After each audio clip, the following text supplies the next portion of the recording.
যুবক, তোমার পায়ে হাত রেখা বলি, কালকের থেকে করতে পারলে ভালো, যদি না করতে পারো রোজার 1 তারিখ থেকে নিয়া ঈদের পরের দিন পর্যন্ত তোমার পায়ে হাত রেখা বলি, খোদার ওয়াস্তে তোমার নেট কোনো গুনার কাজে ব্যবহার করো না। পারবা ওয়াদা করতে যে আমি নেট গুনার কাজে ব্যবহার করবো না? ব্যবহার করো, আমার কোনো আপত্তি নেই, কিন্তু গুনার কাজে না। রমজানের সম্মানার্থে যে আমি নেট গুনার কাজে ব্যবহার করব না। আরেকটা সবার কাছে দিব, আসেন পবিত্র রমজান সামনে, পবিত্র রমজান সামনে, রমজান নিয়ে বিশ্লেষণ করলে অনেক করা যাবে, মাসের পর মাস করলেও শেষ হবে না। আল্লাহ এই উম্মতরে কোন রমজান দিছে? আমরা প্রতিজ্ঞা করি রমজান মাসে আমরা কেউ টেলিভিশনে চোখ লাগাবো না। ওয়াদা?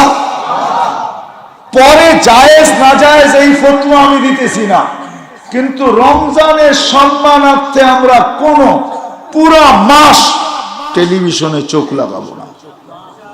পারবেন তো? হ্যাঁ। আরেকটা হুজুর বলতেছিল সহানুভূতির মাস। আসেন, আল্লাহ যাদেরকে সামান্য সামর্থ্য দিছে, 1 ঘোট পানি দিয়া রোজা খোলাইতে পারেন কাউকে, 1 ঘোট পানি দিয়েও যদি রোজা খোলাইতে পারেন কাউকে, যে আমি 1 ঘোট পানি দিয়া খোলাইতে পারি, আমার এতটুক সামর্থ্য আছে, সেও যেন রাস্তায় দাঁড়ায় প্রতিবেশীর ঘরে 1 ঘোট পানি নিয়ে যায়, বলে আমার পানিটা দিয়ে ইফতার করে। আসেন, আপনি ইফতার করাবেন না, রোজার মালিক হবেন, কবুল রোজা আপনার আমলনামায় লেখা হবে। শুধু রোজা লেখা হবে না, জাহান্নাম থেকে আপনার নামটা, আমার নামটা কেটে দেওয়া হবে। সহানুভূতির মাস। আমরা যাদেরকে আল্লাহ সামর্থ্য দিয়েছে, আমরা আসেন, আমাদের সমাজে যাদের সামর্থ্য নাই, এইখানে যদি কেউ থাইকা থাকেন যে দৈনন্দিন প্রয়োজনের জিনিস বিক্রি করেন, আপনাকে আমি অনুরোধ করব, 11 মাস সওয়াব লাভ কামাইছেন আপনি, আমার কোনো বিপত্তি নাই, খোদার ওয়াস্তে 1 মাস কামায়েন না। আল্লাহ যদি বরকত দেয়, শুধু সহানুভূতি করার কারণে শুধু জান্নাত দিবে না, বরকতও দিবে।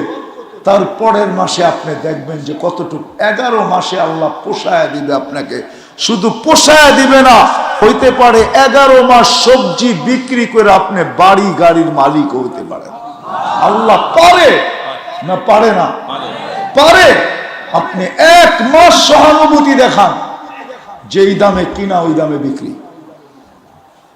1 মাস খোদার ওয়াস্তে, 1টা মাস খোদার ওয়াস্তে দৈনন্দিনের প্রয়োজনের জিনিস যারা বিক্রি করে মুনাফা ছাড়া যাচ্ছে। আর যারা ক্রেতা তাদেরকেও বলবো, সে তো জান্নাত নিয়ে যাবে সহানুভূতি দেখায়া, আপনি জান্নাত নিবেন কি করে? আপনিও তার সাথে সহানুভূতি দেখান। সে লাভ নেয়, আপনি বলেন 100 টাকায় তোমাকে 10, আমি 50 টাকার জিনিস নিলাম, তোমাকে 10 টাকা হাদিয়া দিয়ে গেলাম, আমারও জান্নাতের দরকার। আপনি যখন হাদিয়ার মাধ্যমে সহানুভূতি দেখাবেন, জান্নাত আপনার নামেও লেখা হবে। এক কথায় জীবন চেঞ্জ হয়, এক কথায়। ইব্রাহিম ইবনে আদহামকে শুধু এতটুকু বলছিল, এতটুকু, যে আমি যদি রাজপ্রাসাদের উপরে আমার হারানো উট না পাই, তো তুমি রাজপ্রাসাদে বসে আল্লাহ পাবে কি করে? শুধু এতটুক কথা। রাজত্ব ছাড়ছেন, জঙ্গলে চলে গেছেন।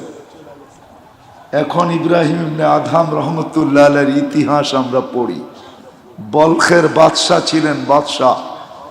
মালিক ইবনে দিনারকে কোনো সজাগ মানুষ বলেন নাই, জীবিত মানুষ বলেন নাই। মারা যাওয়া সন্তান বলছে, বাবা এখনো কি দিন আসে নাই? যে মুসলমানের কি এখনো কি ইমানদারের দিন আসে নাই যে তুমি ফিরবে? স্বপ্নের ভিতরে তার মারা যাওয়া সন্তানের এক কোরআনের আয়াত মালিক ইবনে দিনারের জিন্দেগিকে চেঞ্জ করে দিয়েছেন। এখনো যদি কোনো ওলি নিজেকে ওলি বলতে চায়, তাহলে মালিক ইবনে দিনারের উপর দিয়ে তার সিলসিলা যেতে হবে। কথায় জীবন চেঞ্জ। একজন না, দুইজন না, হাজারো মানুষের জীবন চেঞ্জ। আব্দুল কাদের জিলানী রহমতুল্লাহ আলাইহির জীবনীতে আছে 6 বৎসরের বাচ্চা তার সাদা সিধা কথায় ডাকাত দলের পুরা দলের জীবন চেঞ্জ।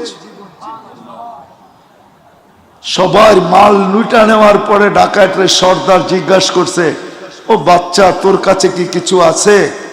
তুমি তো আমাকে দেখলেই না, আমার মা এখানে 60টা সোনার আশরাফি বাইদা দিছে, তুমি তো আমাকে জিজ্ঞাসাই করলে না। তো বলছে, বেটা তুই মিথ্যা বললেও তো পারতি, আমি তো বাচ্চা মনে করছি। বলছে, মুসলমান মিথ্যা বলে এটা তো আমি জানি না। এক কথায় ডাকাত দলের জীবন চেঞ্জ। হতে পারে আমাদেরও এইখানে বসার দ্বারা যদি ওরকম আগ্রহ নিয়ে বসি, তাইলে হতে পারে এক কথায় আমার জীবন চেঞ্জ হবে। যুবকের জীবন এমন চেঞ্জ হবে যে যুবক এখান থেকে হাঁটতে থাকবে, আর আল্লাহ উপর থেকে বলতে থাকবে, ইন্নী উবাহি বিহিল মালাইকা, তোকে নিয়ে আমি ফেরেশতাদের উপরে গৌরব করি। হতে পারে, অসাধ্য কিছু না, স্বাভাবিক, এটা হতে পারে। হতে পারে, হতে পারে গ্রাম্য সাহাবী উট বানছে আল্লাহর রসুলের বালিশের লগে, প্রথম আইসা চিনেই নাই, জিজ্ঞাসা করছে, মান মিনকুম মুহাম্মদ, কে তোমাদের ভিতরে মোহাম্মদ?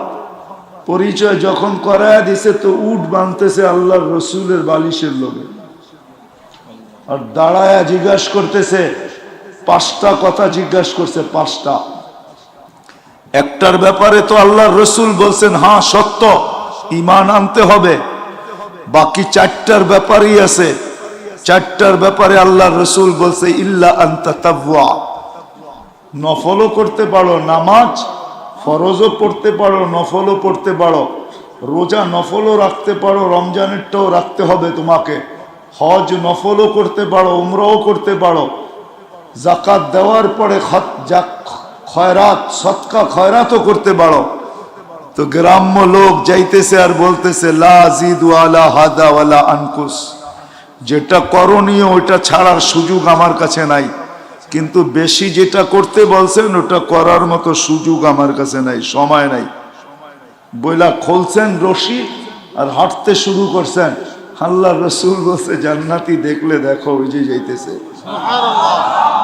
5 কথায় জীবন চেঞ্জ।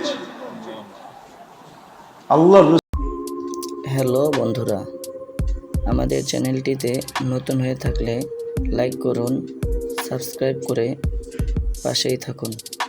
ধন্যবাদ।